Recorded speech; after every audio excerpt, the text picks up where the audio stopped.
How's it going, everyone? I'm Taylor Gone, also known as Taylor Drell, according to my Instagram.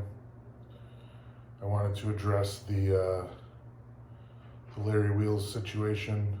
I made a post about movements that encourage exposure versus movements that encourage strength in supporting maximal load. I would like to talk about those two things. First of all, big thank you to Larry for taking care of that guy's surgery and setting up the GoFundMe. It's very nice of you. I do think you're a bit of an idiot, but I haven't met you in person, so I'm going to give you the benefit of the doubt for right now.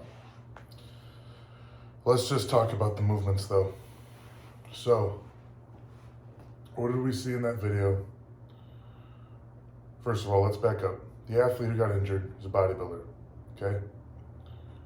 It is extremely appropriate and necessary for bodybuilders to be benching the way that you saw, with the elbows out, okay? As opposed to a powerlifter where we're stacked, we're pressing through the lats, and we're focusing on keeping this stacked, okay? So, in strength sports, in order to get maximal muscle growth, we need to train each muscle group in a strong range of motion and in a long range of motion. The long ranges of motion, in my opinion, perfect example of this video, should honestly be something, you shouldn't be going for 1 rep maxes with things where your muscles are exposed. You should be, I would say for myself, especially after seeing that video, I'm never gonna touch a weight that I know I can't do an easy 10 to 12 with, and something that I could build to 20 reps in 3 or 4 weeks. That's the kind of control you want to have on movements where you're exposing your full muscle. So what is the exposure versus the supporting strength look like? It's all about the angles in the joints. So when we look at his bench press, incline press rather, the bicep angle here closes like this, shortening the bicep, lengthening and stretching the pec and the triceps, so that all the tension and stress of the weight is right here, right where it snapped, okay?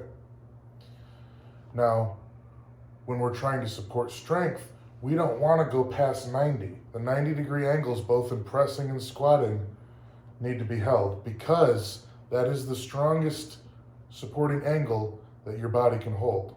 So that's what you want to get good at for maximal weight. Now watch why.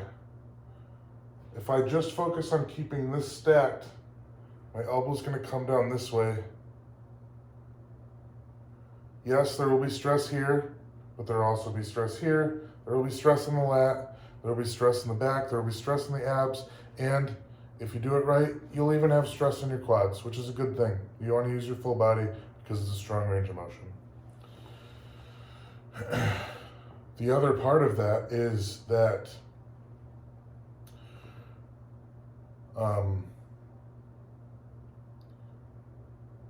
when your muscles all work together in a certain way, right?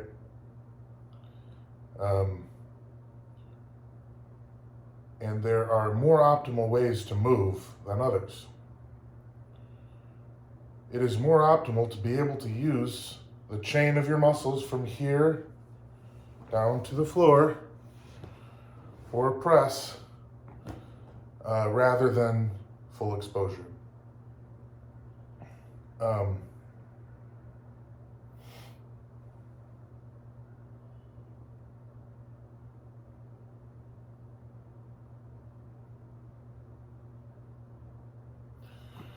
So,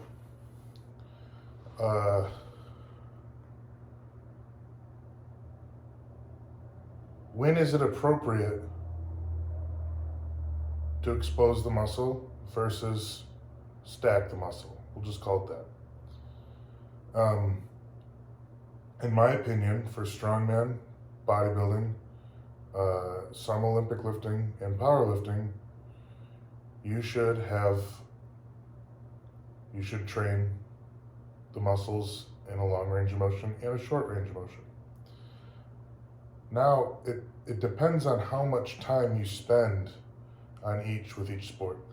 Bodybuilding, if you've got good genetics, you don't have any really outstanding weaknesses, it should be about a 50-50 split. Now, as you progress, you might come up to a point where something needs to have its strength brought up so that you can perform optimally in the longer ranges of motion. That's okay. It's kind of just like powerlifting or strength sports where you might have to choose a variation to attack a certain weak point. Same idea, same sort of progression.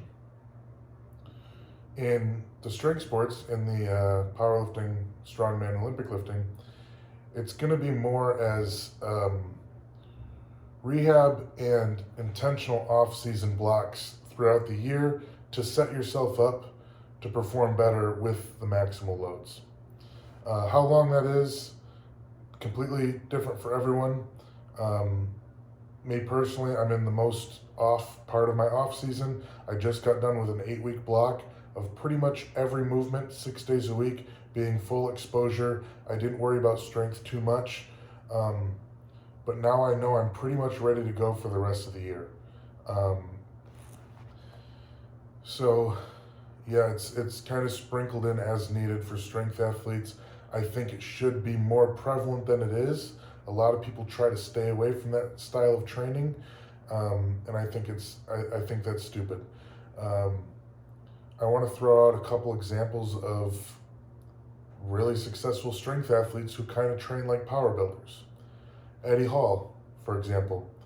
If we go back and watch some of his training videos, and he even said in his documentary, he just went in, he lifted dumbbells, barbells, cables, axles, logs. It didn't matter. He went in and trained hard, trained every muscle group, 6 times a week. Not every muscle group 6 times a week, but you know what I mean.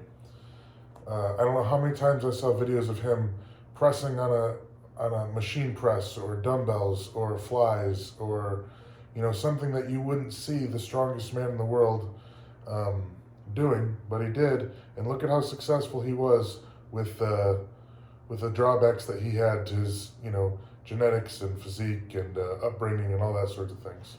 He's definitely disadvantaged, and he whooped some ass doing it. Amanda Ann, breaking record after record. From what I can tell, all she does is 1 or 2 main lifts for squat, bench, and deadlift, and then she gets after it on some fucking accessories, on cables, dumbbells, high rep stuff. Yeah, it doesn't look like it's this huge strategized thing. She just gets in there and gets after it. Ben Pollock, my training partner, extremely strong. He's going for his professional bodybuilding card right now, IFBB Pro. This requires a ton of exposed muscle movements.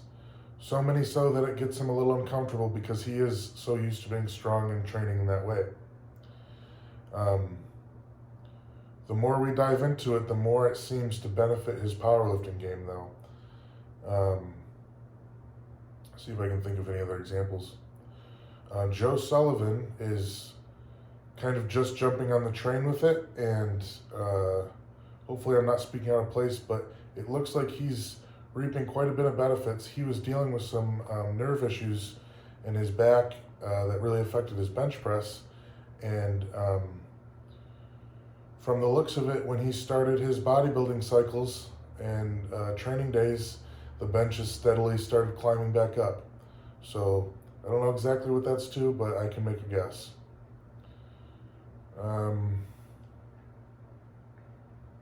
Those are some good examples for now. If you don't believe me by now, go do your own thing, listen to someone else. Cool. Thanks for listening, everyone. That's my take on the Larry Wheels thing. Thanks for watching. Go find me on Instagram. And I'm still trying to think of my sign off here, so I'm just gonna wave. Bye.